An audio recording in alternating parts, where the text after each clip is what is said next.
أشهد أن لا إله إلا الله وحده لا شريك له وأشهد أن محمدا عبده ورسوله أما بعد فأعوذ بالله من الشيطان الرجيم بسم الله الرحمن الرحيم الحمد لله رب العالمين الرحمن الرحيم مالك يوم الدين إياك نعبد وإياك نستعين اهدنا الصراط المستقيم صراط الذين أنعمت عليهم غير المغضوب عليهم ولا الضالين.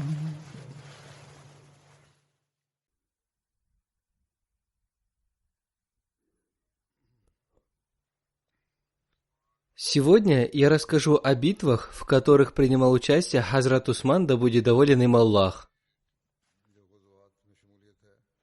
Как я уже говорил, Хазрат Усман не смог принять участие в битве при Бадре, поскольку ему пришлось ухаживать за своей тяжелобольной супругой Хазрат Рукайи, дочери посланника Аллаха, мир ему и благословение Аллаха.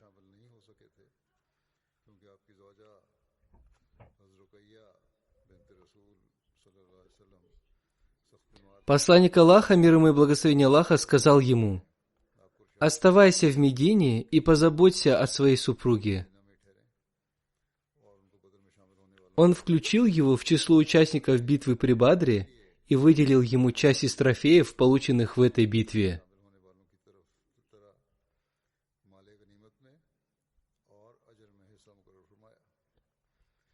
Битва Гатфан состоялась в месяце Мухаррам или Сафар в 3-м году по хиджре. Посланник Аллаха, мир ему и благословение Аллаха, назначил Хазрата Усмана амиром Медины, когда отправлялся на битву Гатфан.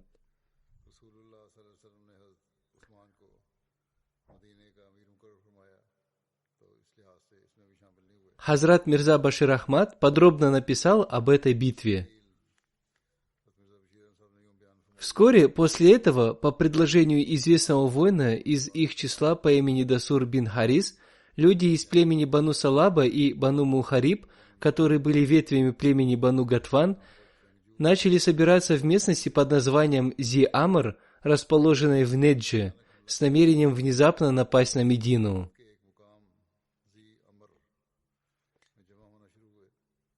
Однако, поскольку посланник Аллаха, мир ему и благословение Аллаха, постоянно следил за передвижениями своих врагов, он мог своевременно получать сведения об опасных намерениях этих племен.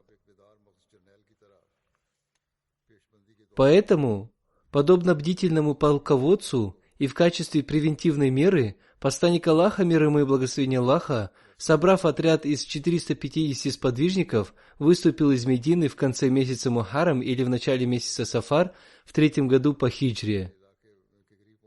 Быстро продвигаясь вперед, посланник Аллаха, мир ему и благословение Аллаха, приблизился к местности Зи-Амр. Как только врагу сообщили о прибытии посланника Аллаха, мир ему и благословение Аллаха, он вместе со своим войском, чтобы обезопасить себя, быстро поднялся на близлежащие горы, и когда мусульмане достигли местности Зи-Амр, равнина была уже пуста. Однако сподвижникам удалось задержать бедуина по имени Джабар, который был из племени Бану Салаба. Сподвижники взяли его в плен и доставили к посланнику Аллаха, мир ему и благословение Аллаха. Когда посланник Аллаха, мир ему и благословение Аллаха, поговорил с ним, было установлено, что все люди из племени Бану Саляба и Бану Махариб укрылись в горах и не будут противостоять мусульманам на открытом поле. Не имея другого выхода, посланник Аллаха, мир ему и благословение Аллаха, был вынужден приказать вернуться. Тем не менее, польза этого похода заключалась в том, что угроза и опасность, которая исходила от племени Бану Гатфан, была на время предотвращена. Битва при Ухуде произошла в месяце Шавваль в 3-м году по хиджре. Хазрат Усман не смог принять участие в 2 первых битвах, но он принял участие в битве при Ухуде. Во время этой битвы одна группа сподвижников сбежала с поля битвы по причине внезапной атаки противников и полученной ими вести о смерти посланника Аллаха, мир ему и благословение Аллаха. Хазрат Усман тоже находился среди этой группы мусульман. В это время с посланником Аллаха, мир ему и благословение Аллаха, осталась группа сподвижников из 12 человек. Когда мусульмане одержали победу над курайшитами и стали собирать трофеи, 50 лучников, которым посланник Аллаха, мир ему и благословение Аллаха, приказывал ни в коем случае не покидать своего места, покинули его, увидев победу мусульман.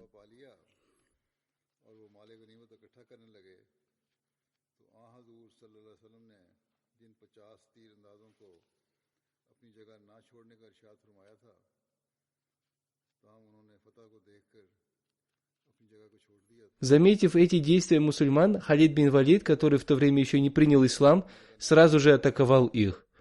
Это была такая неожиданная и сильная атака, что мусульмане растерялись и рассеялись. Среди этих сподвижников был и Хазрат Усман.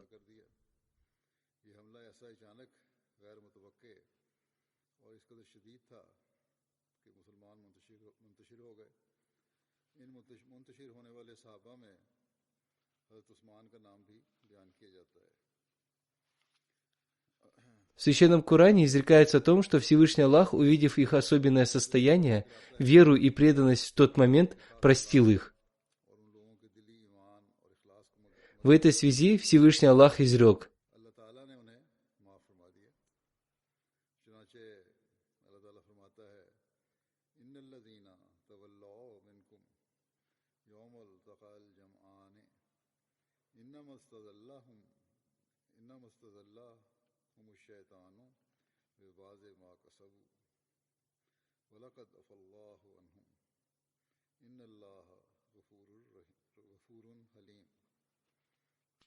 «Воистину, те из вас, которые отвратились в день, когда сошлись 2 отряда, лишь сатана заставил их поскользнуться из-за того, что приобрели они.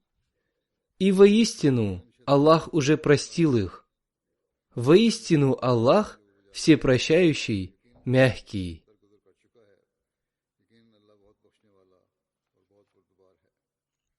Хазрат Мирза Башир Ахмад относительно состояния мусульман в этой битве написал: армия курайшитов окружила мусульман со всех 4 сторон и продолжала время от времени совершать на них новые нападения. Тем не менее, даже после всего этого мусульмане, вероятно, могли бы вскоре прийти в себя, но их смятение было вызвано тем, что храбрый воин из числа курайшитов по имени Абдуллах ибн Кумая напал на Хазрата Мусаба ибн Умейра, знаменосца мусульман, и ударом меча отрубил ему правую руку.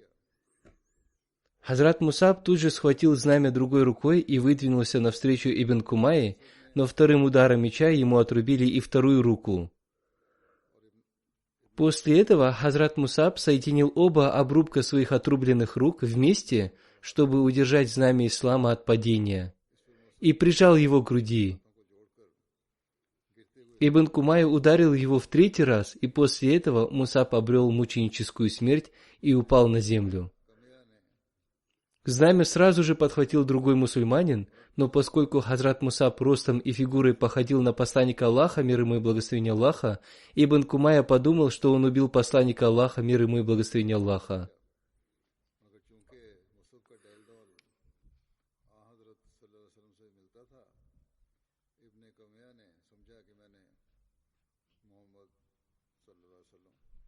Также вероятно, что этот его план был продиктован злыми намерениями и обманом. Во всяком случае, когда Хазрат Муса пал смертью мученика, Ибн Кумая воскликнул, что он убил Мухаммада, мир ему и благословение Аллаха. От такой вести мусульмане потеряли остатки самообладания, и их силы были полностью рассеяны. Многие сподвижники в смятении бежали с поля битвы. В то время мусульмане оказались разделенными на 3 группы. Одна группа состояла из тех, кто бежал с поля битвы, услышав известие о мученической смерти посланника Аллаха, мир ему и благословение Аллаха. Но эта группа была самой маленькой из всех, и в нее входил также Хазрат Усман бин Аффан. Однако, как упоминалось в Священном Коране, принимая во внимание особые обстоятельства того времени, а также сердечную веру и искренность этих людей, Всевышний Аллах простил их. Некоторые из числа этих людей даже достигли Медины, и таким образом весть о так называемой мученической смерти посланника Аллаха, мир ему и благословение Аллаха, и поражении мусульманской армии дошла до Медины. Медина наполнилась рыданиями. Мужчины и женщины из числа мусульман, молодые и старые, вышли из города в состоянии большого смятения и направились к горе Ухуд. А некоторые поспешили на поле битвы и во имя Аллаха бросились на ряды врагов. Вторая группа состояла из таких людей, которые не бежали, но, услышав известие о мученической смерти посланника Аллаха, мир ему и благословение Аллаха, либо потеряли решимость, либо почувствовали, что теперь воевать бесполезно. Поэтому они отошли в сторону от поля битвы и сели, опустив головы. Третья группа состояла из тех, кто продолжал, не прекращая сражаться. Некоторые из них сплотились вокруг посланника Аллаха и проявляли небывалые подвиги доблести. Большинство из них сражались на поле битвы, будучи рассеянными друг от друга. По мере того, как эти люди и люди из второй группы узнавали о том, что посланник Аллаха, мир ему и благословение Аллаха, жив, они еще теснее сплачивались вокруг посланника Аллаха, мир ему и благословение Аллаха, и сражались, словно одержимые безумием. Военное положение в то время было таким, что армия курайшитов продвигалась вперед со всех 4 сторон, подобно свирепым океанским волнам. Дождь стрел и камней во время битвы обрушивался на мусульман со всех сторон. Увидев это опасное положение, эти преданные сподвижники окружили посланника Аллаха, мир ему и благословение Аллаха, и защитили его благословенное тело своими собственными телами. Однако, несмотря на это, всякий раз, когда нападающие устремлялись вперед, эта горстка людей вступала с ними в сражение то здесь, то там, и в то время посланник Аллаха, мир ему и благословение Аллаха, иногда оставался в одиночестве.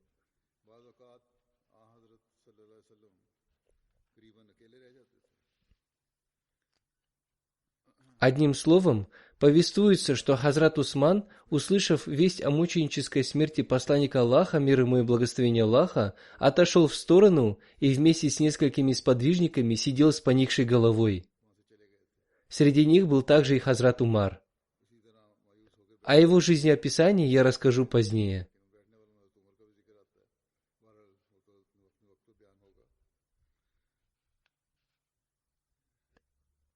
Сейчас я расскажу о том, как происходило заключение Худайбийского договора о мире. Я также расскажу о некоторых событиях, которые произошли во время заключения Худайбийского договора и Баят-ур-Ризван, клятва довольства. Посланник Аллаха, мир ему и благословение Аллаха, видел сон о том, что он и его сподвижники, побрив свои головы, вошли в Каабу. После этого сна, в месяц Зуль-Каада в 6 году по хиджре, вместе с 1400 сподвижниками он выехал из Медины в Мекку для совершения умры.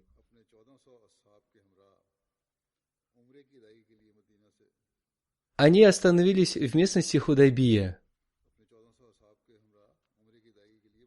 В то время курайшиты не дали ему совершить умру. Когда между курайшитами и мусульманами начались переговоры, и посланник Аллаха, мир ему и благословение Аллаха, заметил ярость на лицах мекканцев, и он решил отправить к ним такого человека, который имел авторитет и мог оказать на них влияние. Он должен был быть родом из Мекки и быть представителем уважаемого племени курайшитов. И посланник Аллаха, мир ему и благословение Аллаха, отправил к ним с этой целью Хазрата Усмана. Хазрат Мирза Башир Ахмад подробно написал об этом. Посланнику Аллаха, мир ему и благословение Аллаха, приснился сон, в котором он вместе со своими сподвижниками совершал обход вокруг Каабы. В это время приближался месяц Зуль-Каада, который даже в эпоху невежества считался одним из 4 благословенных месяцев, в течение которых были запрещены все виды войн и конфликтов.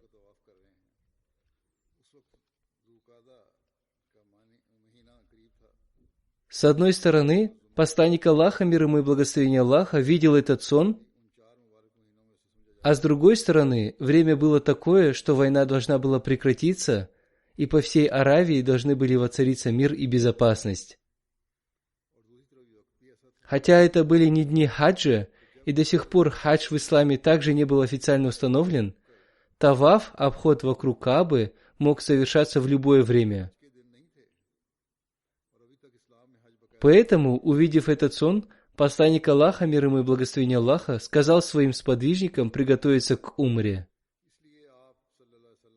По такому случаю посланник Аллаха, мир ему и благословение Аллаха, также объявил своим сподвижникам о том, что поскольку целью этого путешествия не является военная конфронтация, и оно осуществляется с целью совершения мирного религиозного поклонения, мусульмане не должны брать с собой оружие, хотя, согласно арабскому обычаю, путникам разрешалось иметь мечи, но они должны были держать их в ножнах.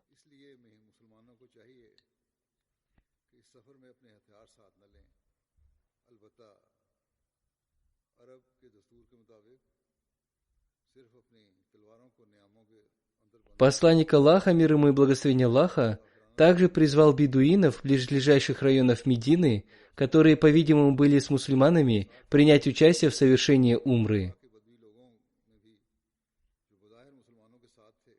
К сожалению, эти бедуины-мусульмане со слабой верой, которые жили в непосредственной близости от Медины, воздержались от совершения паломничества вместе с посланником Аллаха, мир ему и благословение Аллаха.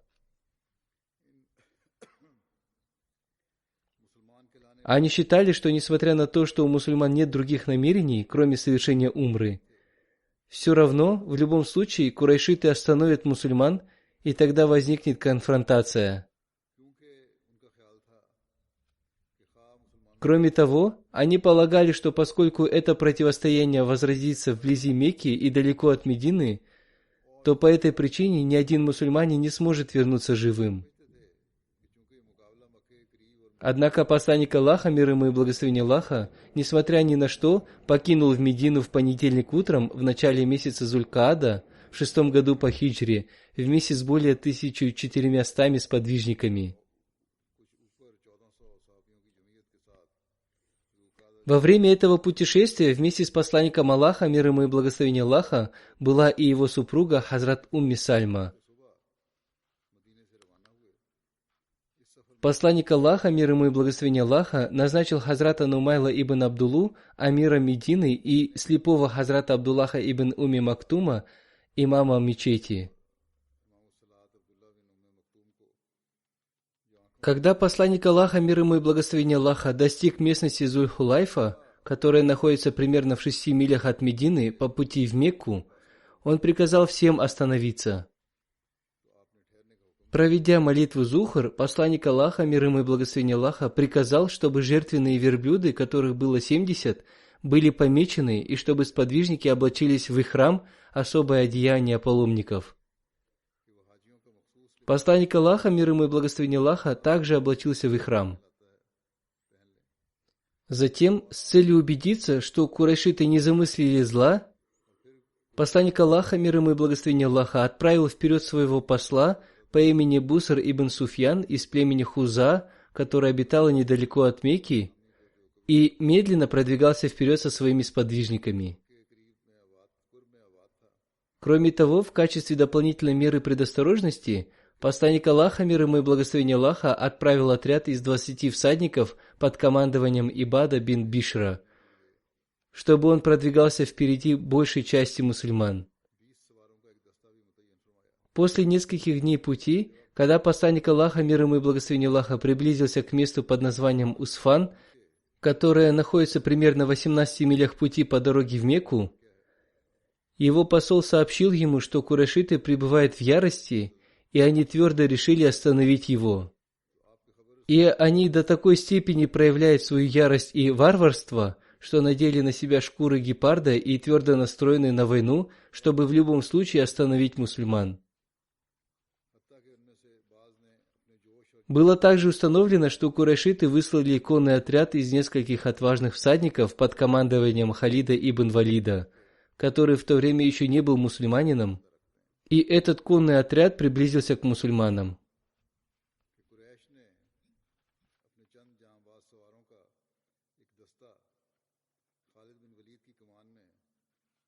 Икрама ибн Абу Джахаль также был в этом отряде.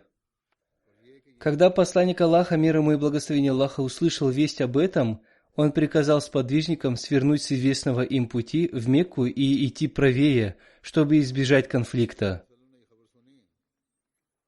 Таким образом, мусульмане начали продвигаться вперед по очень трудному и обременительному маршруту вблизи побережья.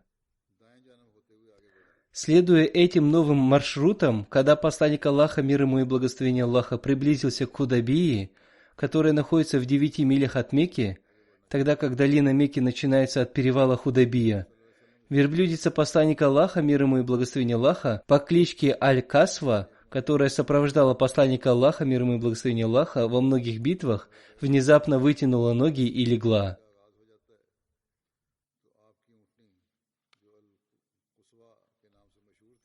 Несмотря на многочисленные попытки поднять ее, она не двигалась с места.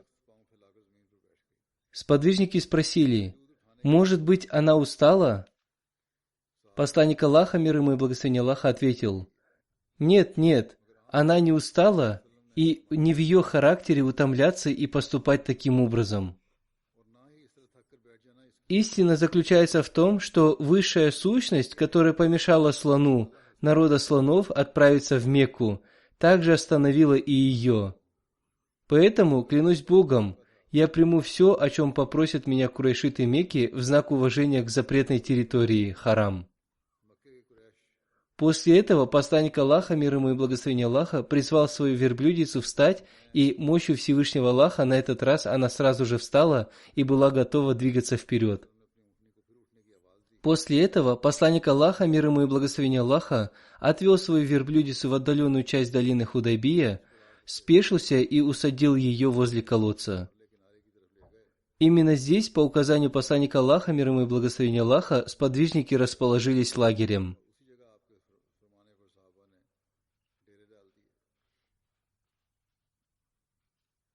Далее мы узнаем о переговорах мусульман и курайшитов во время заключения Худайбийского мирного договора. Достигнув долины Худайбии, посланник Аллаха, мир ему и благословение Аллаха, расположился рядом с колодцем. Когда сподвижники расположились лагерем, известный вождь из племени Хуза по имени Будайл ибн Варка, живший в соседнем регионе, вышел навстречу посланнику Аллаха, мир ему и благословение Аллаха, с некоторыми из своих товарищей, и сказал: «Люди Мекки готовы к войне, и они никогда не позволят тебе войти в Мекку». Посланник Аллаха, мир ему и благословение Аллаха, ответил: «Мы прибыли сюда с намерением не воевать, а только для того, чтобы совершить умру». Увы, несмотря на то, что огонь войны сжег их дотла, они все равно не отказываются от борьбы. Я даже готов заключить с ними перемирие, чтобы они прекратили войну против меня и оставили меня в покое. Если же они отвергнут это мое предложение и будут настаивать на том, чтобы поддерживать огонь войны, то я также клянусь именем того, в чьей руке находится моя жизнь, что я не отступлю от этой битвы, пока не умру за это дело, или пока Бог не дарует мне победу. Если я потерплю поражение в этой битве, то наступит мой конец, но если Бог дарует мне победу и религия, которую я принес, обретет верховенство, то люди Мекки не должны колебаться поверить мне.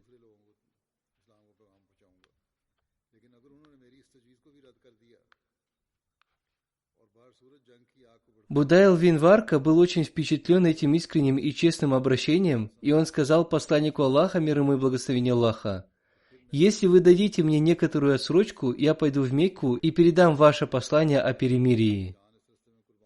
Посланник Аллаха, мир ему и благословение Аллаха, согласился с этим, и Будайл отправился в Мекку со своими несколькими товарищами.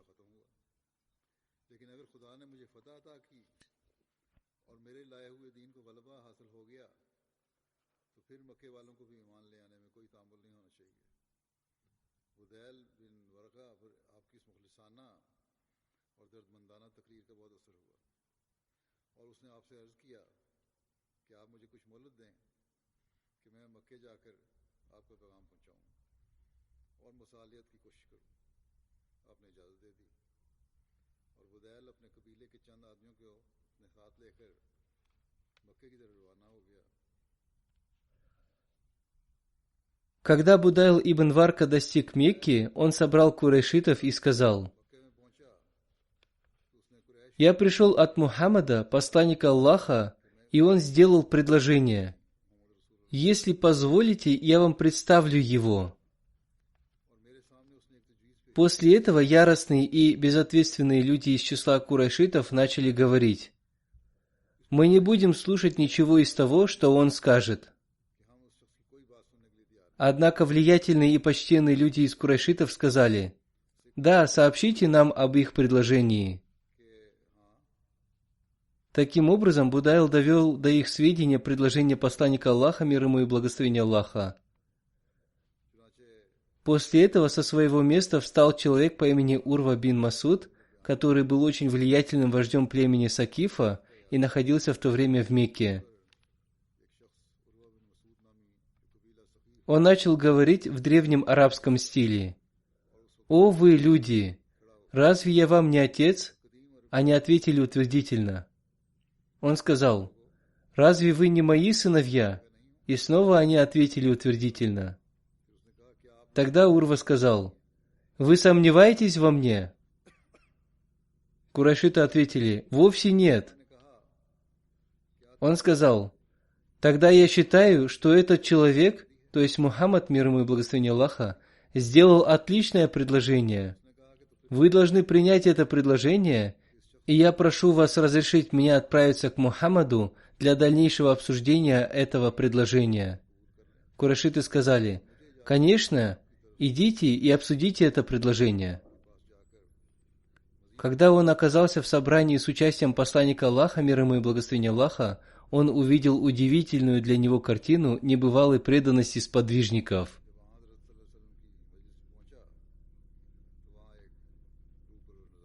Урва предстал перед посланником Аллаха, мир ему и благословение Аллаха, и начал разговор с ним.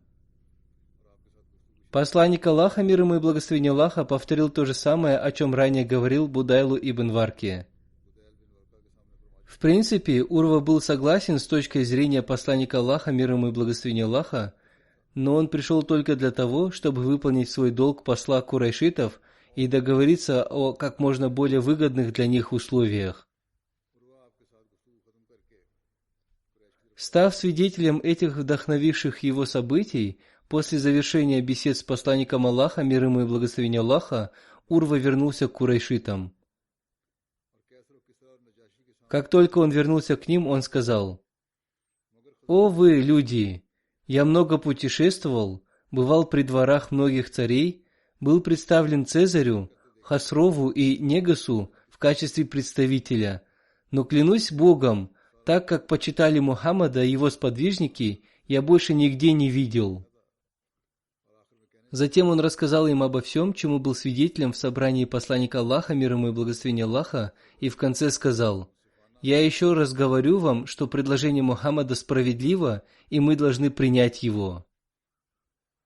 Услышав это высказывание Урвы, вождь племени Бану Кинана по имени Хулайс ибн Аль-Кама сказал курайшитам: «Если вы позволите, я пойду к Мухаммаду». Они сказали: «Конечно, иди».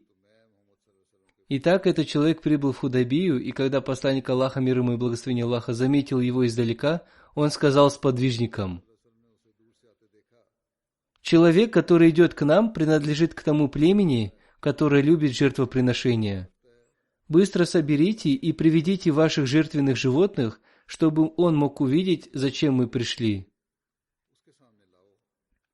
Сподвижники привели своих жертвенных животных и, громко произнося такбир, восхваление Аллаха, собрали их перед собой.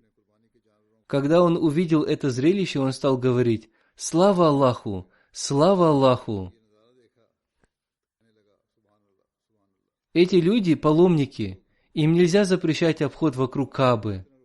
Он быстро вернулся к курайшитам и стал говорить: «Я видел, что мусульмане повесили украшения жертвоприношений на шеи своих животных, которые были помечены для жертвоприношения. Поэтому будет нецелесообразно запрещать им обход вокруг Каабы».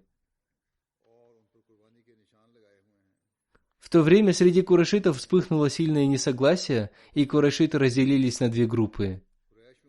Одна из них была непреклонна в том, чтобы отослать мусульман обратно, и упорно стремилась к противостоянию, в то время как другая, считая это противоречащим их древним религиозным обычаям, боялась выступить против них и желала почетного соглашения.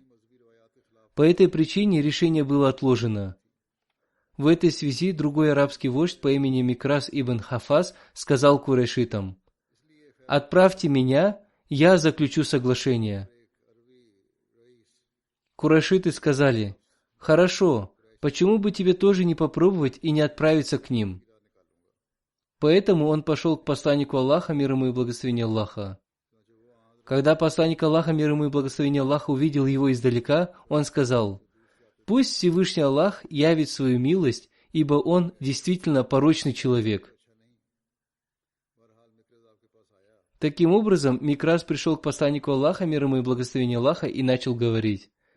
Однако он все еще говорил, когда знаменитый вождь курайшитов по имени Сухайль ибн Амр предстал перед посланником Аллаха, мир ему и благословение Аллаха.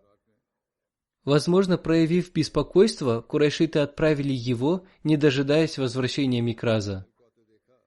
Заметив прибытие Сухайла, посланник Аллаха, мир ему и благословение Аллаха, сказал: «Вот идет Сухайл. Если Аллаху будет угодно, теперь нам станет легче».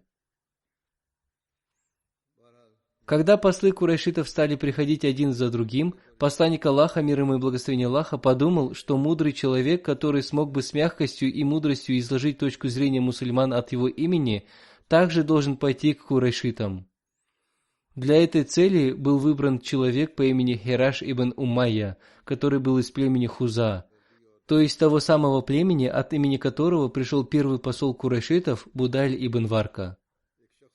Для этой миссии посланник Аллаха, мир ему и благословение Аллаха, предоставил Хирашу своего собственного верблюда. Хираш отправился к курайшитам, но поскольку это была еще ранняя стадия переговоров, и молодые люди из курайшитов были чрезвычайно разгневаны, и фанатичный молодой человек из числа курайшитов Икрама ибн Абу Джахаль напал и ранил верблюда Хираша, по арабскому обычаю это означало, что они насильно остановили его передвижение. Кроме того, эта экстремистская группа из числа курайшитов также хотела напасть и на Хираша, но старейшины вмешались и спасли ему жизнь. После этого он вернулся в свой отряд. Курайшиты Мекки не были удовлетворены этим, скорее в слепоте своего гнева они также намеревались, что теперь, когда посланник Аллаха, мир ему и благословение Аллаха, и его сподвижники были так близко к Мекке и так далеко от Медины, нападение на него должно быть совершено, чтобы нанести ему как можно больший урон. С этой целью они отправили отряд примерно из 40-50 человек в сторону Худайбии, и этим людям было приказано в ходе переговоров окружить лагерь мусульман и, по возможности, продолжать наносить удары по мусульманам.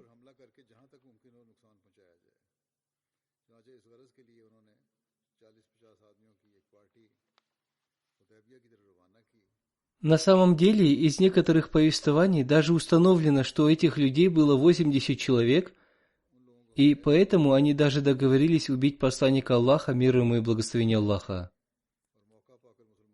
Однако мусульмане проявили бдительность, и таким образом тайна этого заговора курайшитов была раскрыта, и все намеревавшиеся это сделать люди были захвачены в плен. Мусульмане были очень недовольны этим поступком мекканцев, которые они совершили в запретный месяц и в священной близости от запретной территории.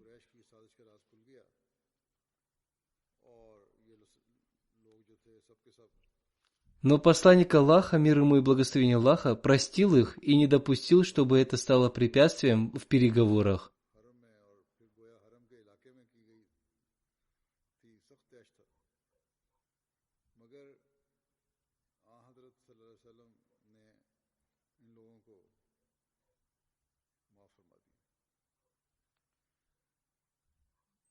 В Священном Коране также упоминается об этих действиях народа Мекки.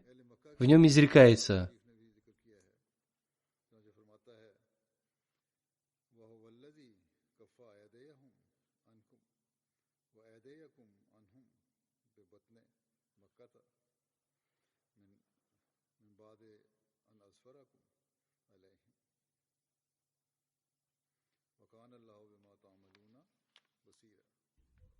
«И Он тот, кто удержал их руки от вас и ваши руки от них в долине Мекки, после того, как даровал Он вам победу над ними. И Аллах, то, что вы делаете, видящий». Одним словом, глядя на все эти события и их предысторию, мы видим, какое терпение, спокойствие и миролюбие проявлял посланник Аллаха, мир ему и благословение Аллаха.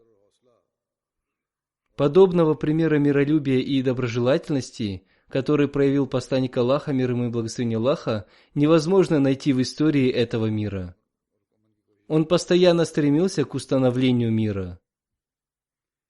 Когда посланник Аллаха, мир ему и благословение Аллаха, видел эти злодеяния курайшитов, а также слышал от Хираша ибн Умайи о преобладании состояния гнева и ярости среди жителей Мекки, для того, чтобы успокоить курайшитов и привести их в нормальное состояние, посланник Аллаха, мир ему и благословение Аллаха, решил отправить в Мекку выдающегося человека, который был из их числа и принадлежал к почтенному племени курайшитов. Поэтому посланник Аллаха, мир ему и благословение Аллаха, сказал Хазрату Умару ибн аль-Хаттабу: «Будет лучше, если ты отправишься в Мекку и выполнишь обязанности посла от имени мусульман». Хазрат Умар сказал: «О посланник Аллаха, вы знаете, что народ Мекки усиливается в своей вражде ко мне, и в настоящее время в Мекке нет ни одного выдающегося человека из моего племени, который обладал бы влиянием на народ Мекки. По этой причине я считаю, что для того, чтобы облегчить путь к успеху, должен быть выбран Усман бин Аффан, чтобы сделать им это предложение. Его племя Бану Умайя в настоящее время очень влиятельно.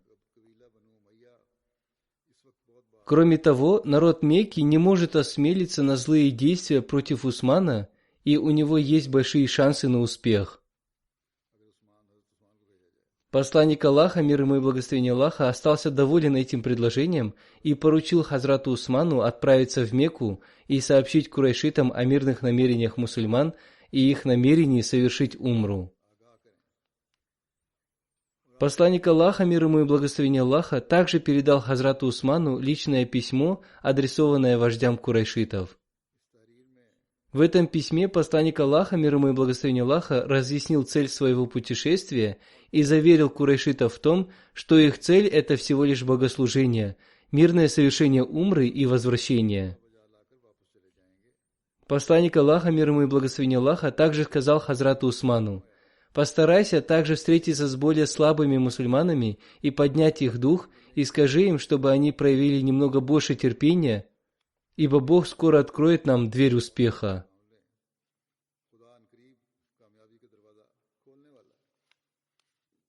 Хазрат Усман отправился с этим посланием в Мекку. И после встречи с Абу Суфьяном, который в то время был вождем Мекки, а также его близким родственником, Хазрат Усман был представлен перед общественным собранием. На этой встрече Хазрат Усман представил письмо, отправленное посланником Аллаха, мир ему и благословение Аллаха, и это письмо также было прочитано индивидуально вождями курайшитов. Однако, несмотря на это, весь народ упорно придерживался мнения, что в любом случае мусульмане не смогут войти в Мекку в этом году. Хазрат Усман продолжал настаивать, и они сказали: «Если ты очень хочешь, то мы можем дать тебе специальное разрешение обойти Кабу, но не более этого». Хазрат Усман сказал: Как это возможно, чтобы посланник Аллаха, мир ему и благословение Аллаха, был остановлен за пределами Мекки, в то время как я делаю обход вокруг Каабы? Но курайшиты ничего не приняли, и в конце концов, когда обескураженный Хазрат Усман был готов вернуться, злобные люди Мекки, наверное, с мыслью, что таким образом они смогут обеспечить себе более выгодные условия в переговорах, задержали Хазрата Усмана и его спутников в Мекке. После этого среди мусульман распространился слух, что жители Мекки убили Хазрата Усмана.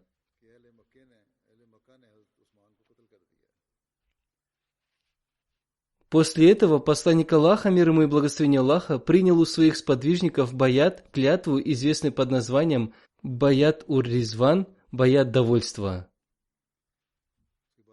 Когда это известие дошло до Худайбии, мусульмане пришли в ярость, потому что Хазрат Усман был зятем посланника Аллаха, мир ему и благословение Аллаха, и одним из самых его почтенных сподвижников. Он отправился в Мекку в качестве исламского посла. Кроме того, эти дни были днями священного месяца, и сама Мекка была святым местом. Посланник Аллаха, мир ему и благословение Аллаха, немедленно сделал объявление и собрал своих сподвижников под акацией. Когда сподвижники собрались, посланник Аллаха, мир ему и благословение Аллаха, упомянул эту весть и сказал: «Если эта весть верна, то клянусь Аллахом, мы не двинемся с этого места, пока не отомстим за Усмана». И посланник Аллаха, мир ему и благословение Аллаха, сказал сподвижникам: «Подойдите и положите свою руку на мою руку». Таким является исламский способ принесения клятвы, баята. «И поклянитесь, что никто из вас не повернется спиной, и если понадобится, пожертвует своей жизнью, но не отступит». Услышав это заявление, сподвижники бросились вперед, стараясь опередить друг друга. Каждый из этих 1400-1500 человек, таким было количество мусульман в то время, еще раз поклялся в своей верности на благословенной руке своего любимого вождя.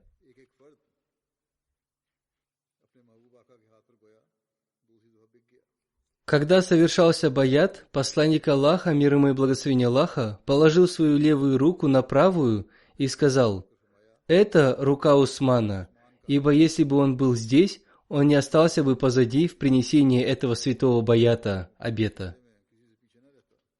Но в это время он занят делом Аллаха и его посланника. Таким образом, эта сияющая сцена подошла к своему завершению. В истории ислама этот баят известен как баят ур-Ризван, то есть тот баят, в котором мусульмане получили награду полного довольства Аллаха. В Священном Коране также упоминается этот баят. В нем изрекается: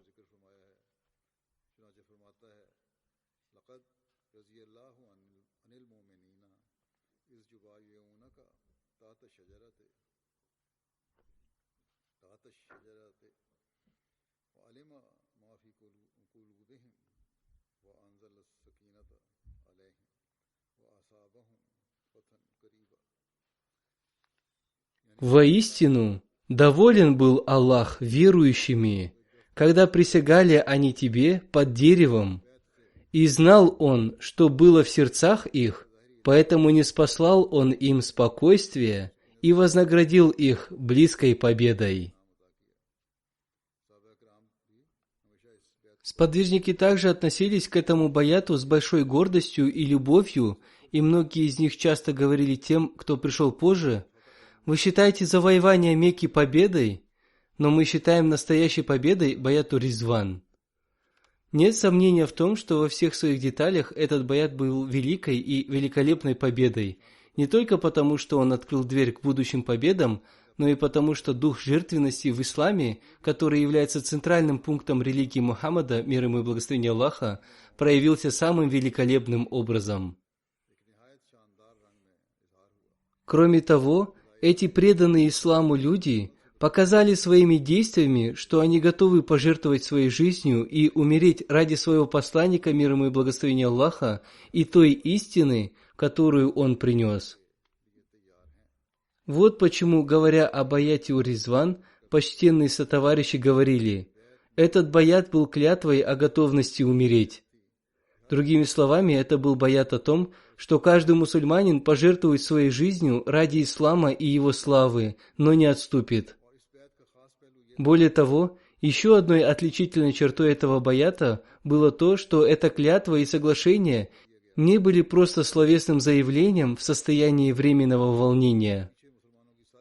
Напротив, это был голос из глубины сердец, благодаря которому вся сила мусульман была объединена единым порывом.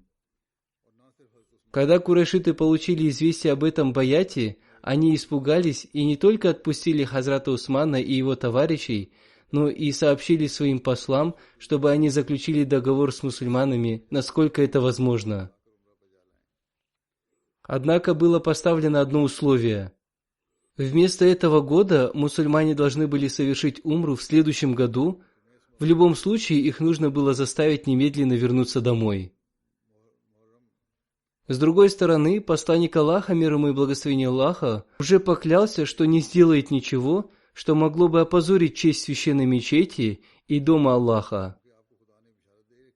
Более того, поскольку Аллах уже сообщил ему радостную весть о том, что переговоры, которые должны состояться с курайшитами в это время, станут основой будущего успеха, и по этой причине вся эта ситуация была наиболее подходящей для переговоров. Именно в это время Сухайль бин Амр достиг посланника Аллаха, мир ему и благословение Аллаха, и, увидев его, посланник Аллаха, мир ему и благословение Аллаха, сказал: «Теперь, кажется, это дело облегчится». Когда начались переговоры о заключении соглашения о перемирии, увидев Сухайля бин Амра, посланник Аллаха, мир ему и благословение Аллаха, как я уже говорил, сказал: «Теперь это дело облегчится». Когда Сухайль бин Амр предстал перед посланником Аллаха, мир ему и благословение Аллаха, увидев его, посланник Аллаха, мир ему и благословение Аллаха, сразу же сказал: «Сухайль идет, теперь дело будет облегчено». Как бы то ни было, Сухайль пришел и по прибытии сказал: «Пойдем, забудь этот долгий спор, мы готовы заключить соглашение». Посланник Аллаха, мир ему и благословение Аллаха, сказал: «Мы тоже». После этого посланник Аллаха, мир ему и благословение Аллаха, позвал своего секретаря Хазрата Али. Условия этого договора были следующими. В этом году посланник Аллаха, мир ему и благословение Аллаха, и его сподвижники должны были вернуться обратно. Они могли посетить Мекку и совершить умру только в следующем году, с условием, что их мечи будут вложены в ножны. Кроме этого, у них не должно быть никакого оружия. Они должны были оставаться в Мекке не более чем на 3 дня. Если любой человек из Мекки сбежит в Медину, мусульманин он или нет, посланник Аллаха, мир ему и благословение Аллаха, не должен был укрывать его и должен был вернуть его обратно. Если какой-то мусульманин сбежит из Медины в Мекку, его не должны были возвращать обратно. Еще в одном месте повествуется о том, что если какой-нибудь человек сбежит из Мекки в Медину без ведома своего опекуна, то он должен быть возвращен обратно. Любое арабское племя может помогать как мусульманам, так и мекканцам. Этот договор заключается пока на 10 лет. В этот период мусульманам и курайшитам запрещается сражаться между собой.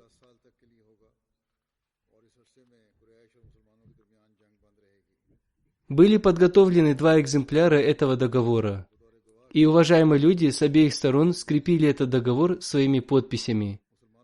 Со стороны мусульман договор подписали Хазрат Абу Бакр, Хазрат Умар, Хазрат Усман, который к тому времени уже вернулся из Мекки. Неверные отпустили его, и он тоже подписал этот договор. Также договор подписали Хазрат Абдурахман бин Ауф, Хазрат Саад бин Аби Вакас и Хазрат Абу Убайда, да будет доволен ими Аллах. После заключения договора Сухайль бин Амар взял 1 экземпляр и вернулся в Мекку. 2 экземпляр договора остался у посланника Аллаха, мир ему и благословение Аллаха.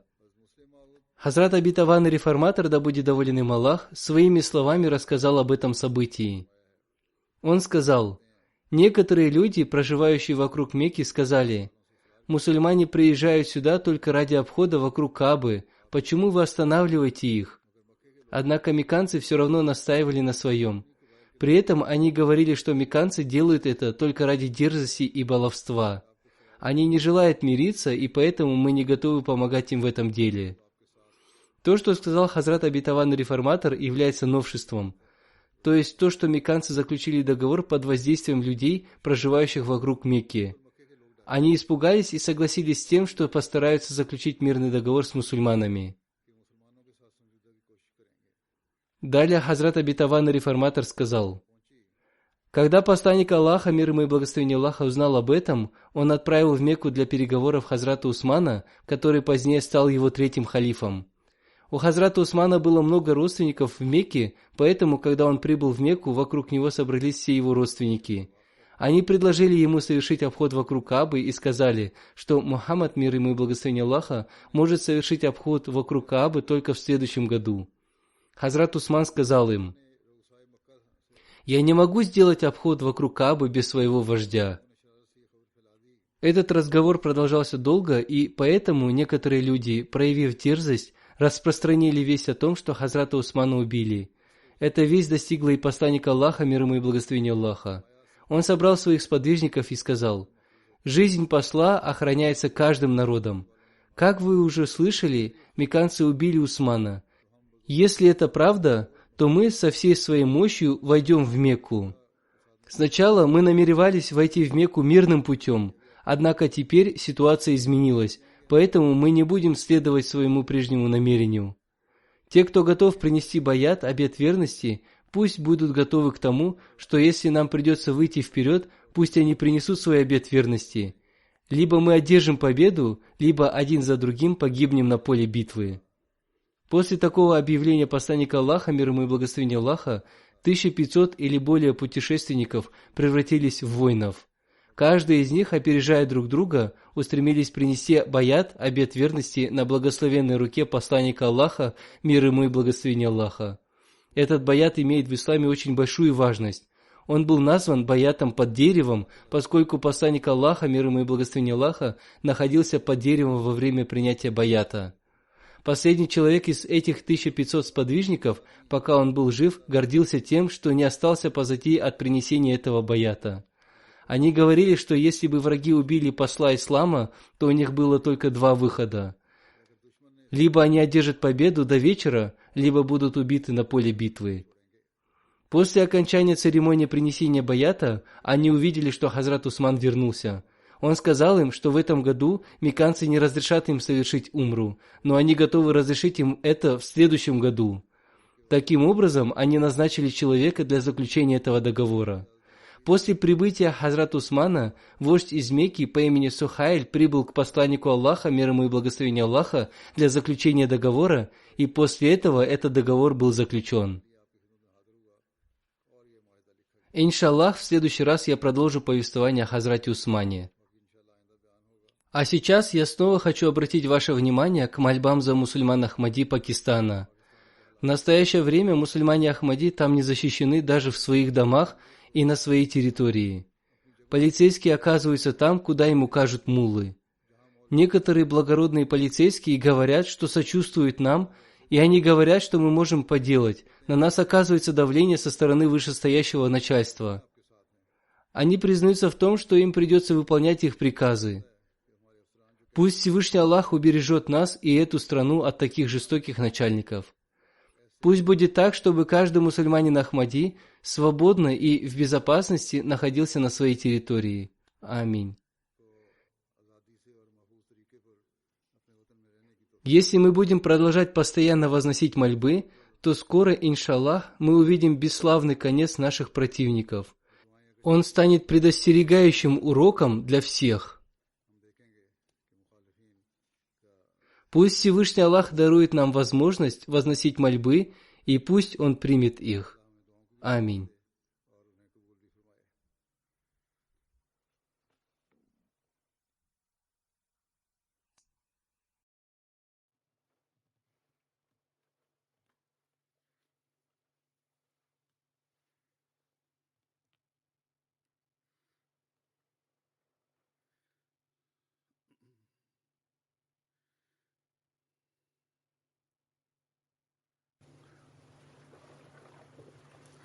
الحمد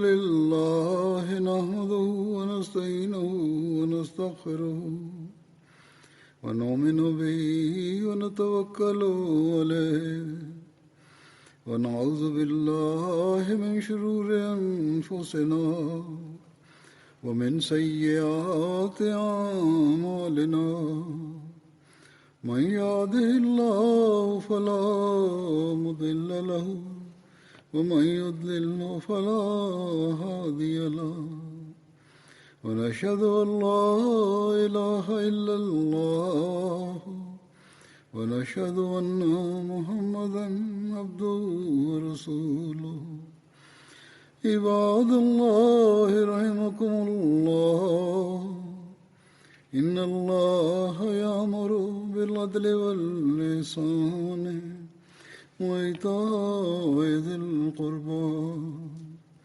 وينهى عن الفحشاء والمنكر والبغي يعظكم لعلكم تذكرون اذكروا الله يذكركم وادعوه يستجب لكم ولذكر الله أكبر